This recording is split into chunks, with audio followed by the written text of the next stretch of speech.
So hi there guys, Charlene here to talk a little bit about my divorce situation. So like in the previous video I said that where it comes down to this part in my marriage where I find out that my husband was slagging me down, talking behind my back, complaining about all kinds of stuff. He didn't want me to get my hair back braided. All of a sudden he starts to complain about petty stuff, like start complaining about the kids. Then eventually my son become unwell. The family starts to break down, and kids starts to move out, and then he would turn around quickly, say, "Now I don't want him back. I don't want this. You need to help me to get them out of here. I don't want them back." So now a whole heap of nasty thing being said. Eventually, cut a few long story short, 2019 2018 Christmas into 2019, I says, well, he starts to attack me even more, saying, "Oh,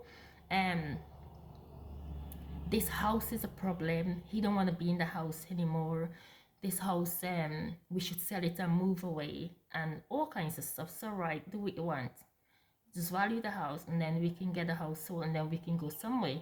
This is always sell it, just me, you move away somewhere. This house has got bad fights about it, maybe because I was married before, and he doesn't feel well in the house. He don't like to do anything in the house anymore. Now this just put me off completely.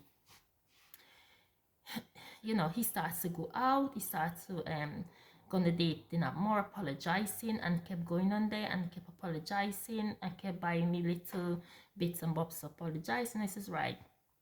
Eventually, it comes on, I says, right, I feel like, you know, this is getting worse. It's absolutely getting worse. I need to do something. Go find another job, start to save some money, because I can see the red flag coming.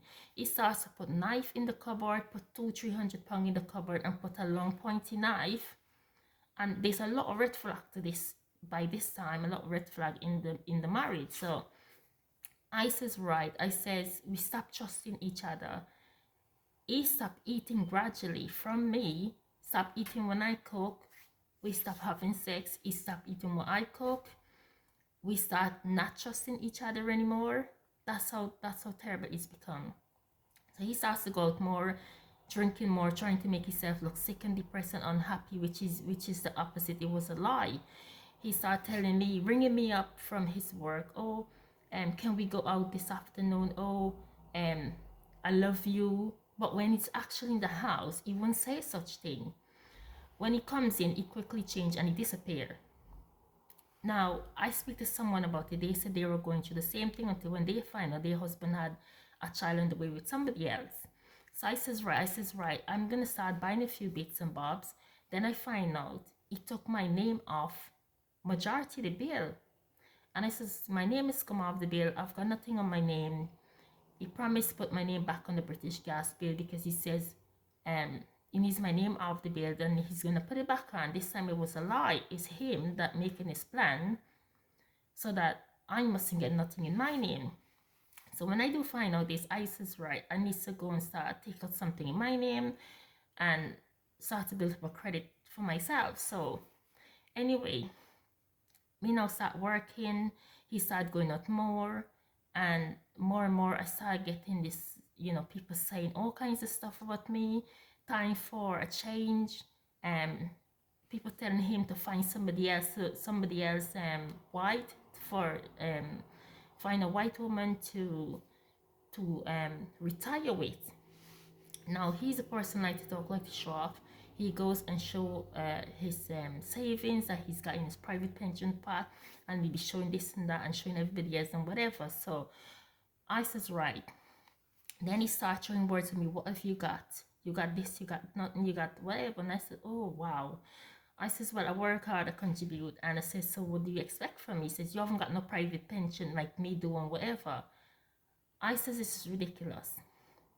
We goes on holiday, he drinks, he gets drunk. I had to drag him back to the room. However, in May 2019, he went out one evening, didn't come back in.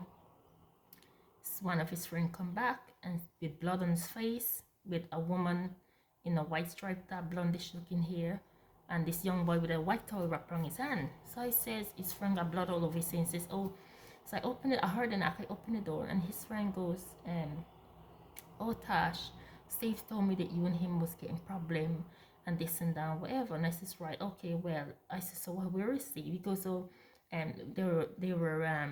he's at the hospital.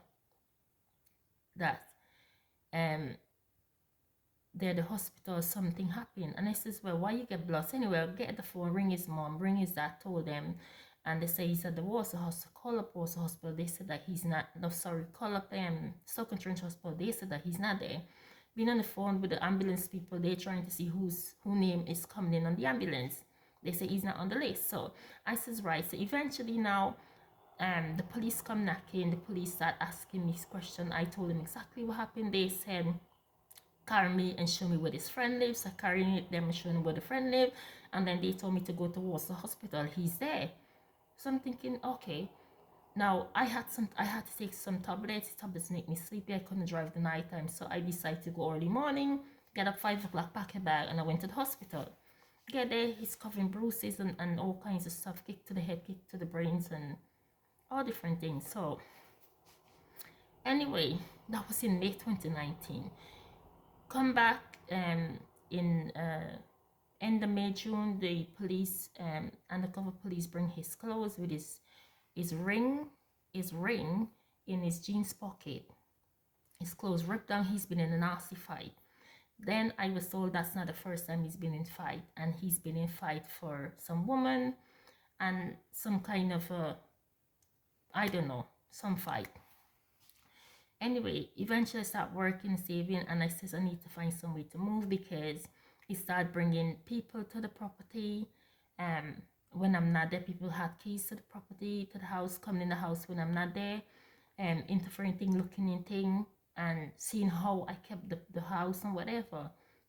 So then eventually it comes down to this. He bring a girl that I know, I work with the aunt, and bring the girl and tell the girl how he loved her in front of me, blowing her kiss, trying to get me to come out and fight, trying to get me to retaliate, which he didn't get that. So that didn't work because I knew even the neighbors was in it because their window blind and everything was wide open. The window was open and they were waiting for see this fight. And I went to Facebook and said, right, I saw a few comments from other people that I'm friends with talking about, this. And I says, right, it's not going to happen because I'm going to come here. I'm a lone person. I'm going to go fight with nobody white for the rest of them to come and attack me. So I let that go. Eventually I find somewhere and move out, find a place to move out. And I come to find out they were coming in my property after I get a mediation to sort out the divorce. My laptop lid was cut. I went to the police. I told let me look, somebody's coming in the property. They're interfering with my things. They're rubbing their hands on the cushion. They're interfering. They're stalking me. Eventually, I move away. He starts sending his letters to my property, sending his bank letters to every time I move, he sends his bank letter there with his name on it. And I says, look, he doesn't live here, and on his name, it's always a business letter. So I say, he doesn't live here, contact the bank. I says, he don't live here, stop sending any letter with his name on here. And this is okay, send it back. So I send it back now. Eventually, I move again. I move back down this way, West Midlands way from up north. And literally it becomes move back. I've got no money from this man, no financial help, no money. I become homeless twice. I was living in the car. At the weekend, I would go to hotel. And during the week, I stay in my car. And it becomes like winter time, and I'm still in my car. I'm saying, oh my God. I have to go to this person, have a wash and whatever, because I need to get to work. Whether the weather is bad or good, I had to get to work because I need the money. Eventually winter, New Year, come catch me, the winter come and catch me again, still in my car, no money from him. He's aware by this time that I'm sleeping around in my car.